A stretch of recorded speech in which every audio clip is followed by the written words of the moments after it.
Hey, this is Neek. Um, Today I'm going to do a tutorial, a little bit, to show you how I went through the tree for Magizoologist and picking my points. So we'll start off.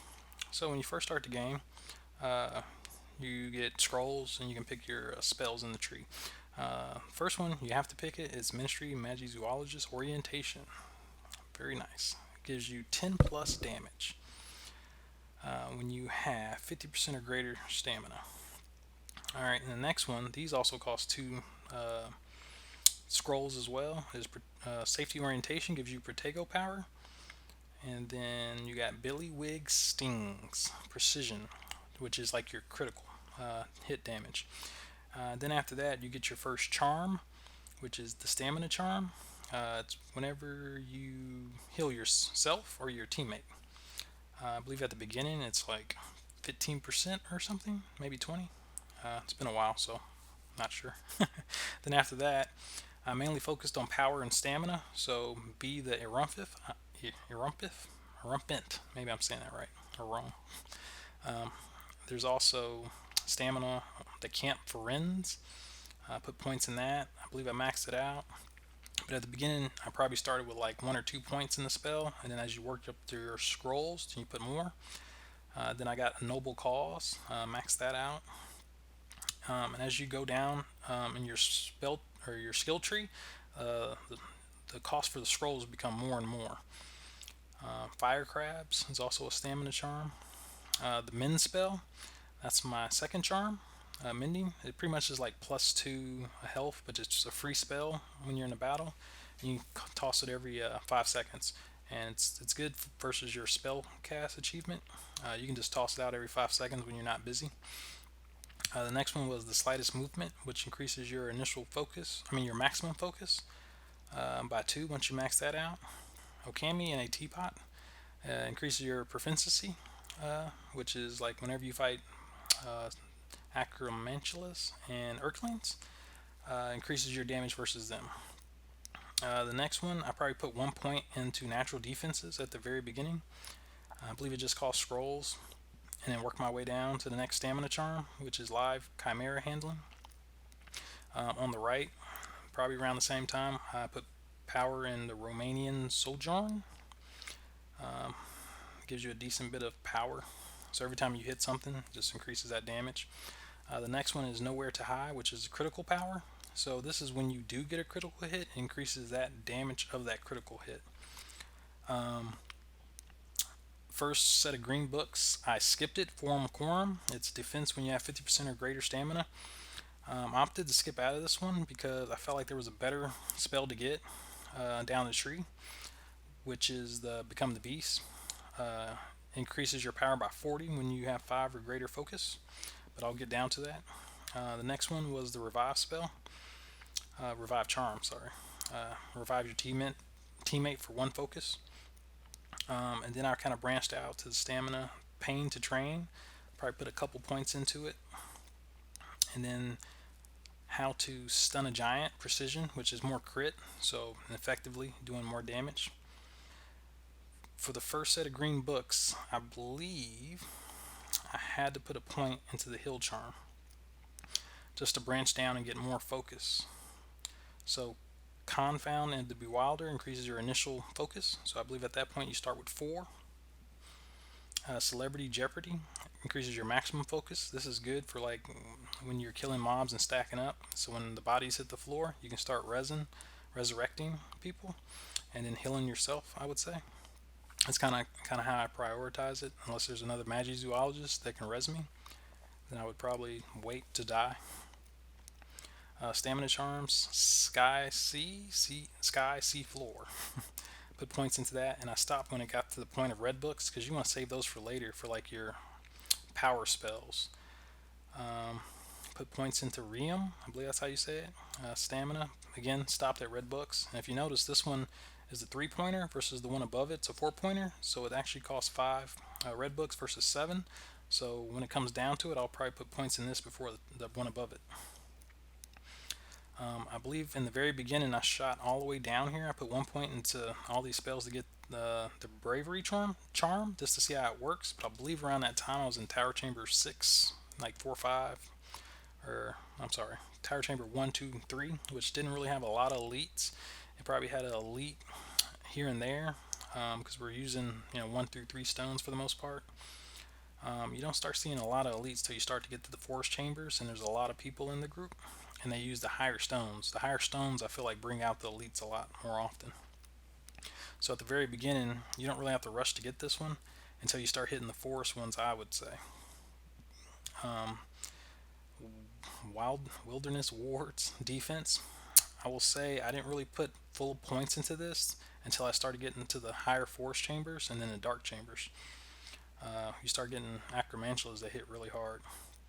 Accuracy, I probably put 1 point in this at the very beginning, and then as I start getting to the higher forest chambers and getting Urklings and Pixies that probably dodge, especially if I was soloing, yeah, you need to put points in this later down the tree because you don't want to get 7 dodges in a row. This happened to one guy. Protego, I put a lot of points in this early because I feel like Protego, you'll always use a Protego. 100% of the time, it doesn't matter what you're fighting, so it's best to have that defense, so to speak, the protection. The next spell is Howling Wolves. Power increases your overall damage. I believe the last 2 points of that cost red books. I'm going to say like 21 probably. Or maybe it was 14. Since this whole level, I believe it's 14. So I put points into that and maxed it out. And then I went down to survival training. And I put 1 point in guest lecture at the very beginning, just to branch down and get some better skills down the road. Curiosity's killed a cat. I put 1 point in that at the very beginning, but once you get to the point where you're capped out, you can't put a point in anything till you get another red book. I started doing scrolls only for a lot of things, and this specifically is just scrolls, so I maxed that out. Acromantula handling. I worked on that with scrolls only until I got to the 17 red books and stopped. Necessary force. Power, maxed that out. I believe that was 21 books. Yeah, that was 21 books on that level. So for my next set of green books, the very first one I want to say I did the healing charm increase on that spot and stamina charm maxima. So that was all 15 of my books, I believe. I might have had some left over since it was 3, and I believe there were 4 green books apiece, and I ended up with like a weird number. Then my next set of red books, I got the Become the Peace, I'm sorry. And then my third set of green books, I put it in Amplified Bravery Charm, which is 150% versus elites. At this point, I was doing more fortresses that required more damage versus elites, so this really helps out the team. It costs 7 focus, so in some cases, if you start off with 5 and you pop a invigoration potion with 3, I forget the exact name, you can pop that right off the bat. Sometimes we wait to kill things and then pop it. Alright, Breath of the Dragons, critical power. I put scrolls in it so far. Lethifold? I'm saying that right? Lethifold? I put points in that and stopped at the books. My very next set of green books, I put 1 into Improved Revive Charm because I think I had like a number of books left where I can just put 1 point into it. So that let me get the defense Dragon Lady. Now these just cost scrolls, so I went to that next. Now next down a tree is 2 creatures, great and small, proficiency bonus. I put points in that, and I believe it costs red scroll. So this is my next red scroll agenda because I believe proficiency versus the creatures that you're good against helps the whole team. When you get to the higher chambers, you're only going to want to do the ones you're proficient against unless you just absolutely have to take something. And we usually beat on something for a little bit if it's not your proficiency, if you're neutral to it, and then when someone's able to attack it that is proficient, we'll hop out and let them swap. Rolf Scamander, another proficiency one, so after I max out that other one, I'll probably put points into this one. Green books wise, okay. Trouble with Truckles. This was after I picked the charm increase. I immediately got this one, so I start with 5 focus, so that's really helpful. And then a bird in the hand is defense, 15% when you have 5 or more focus, which now I start with 5, so you just start off with that extra defense. My next green books is going to go to Forum Quorum because I feel like that's a little better than 20% defense versus spiders, because you see spiders 1/6 of the time since it's 1 out of 6 different mobs. I mean, it's random, so you can have spiders more or less, but you'll always have 50% of above and when you start off battling. So it's good to start with, and you just keep your health above 50% if possible. And then it's probably going to be a toss up between Earthlings. Um, yeah, and then I'm pretty much like 3 events away, I believe, from maxing out all my green books. Oh, and of course, I'm going to have an odd one left where I need to do the revive. I might switch it up and get the revive maximum plus the min, but that might be at the very end since them are lower tier to me, I believe. And that's pretty much how I went through the tree. You can go any way you want to. This is just the path I chose because in the very end, after playing, you're going to max out the whole tree and then we'll be all on the same step.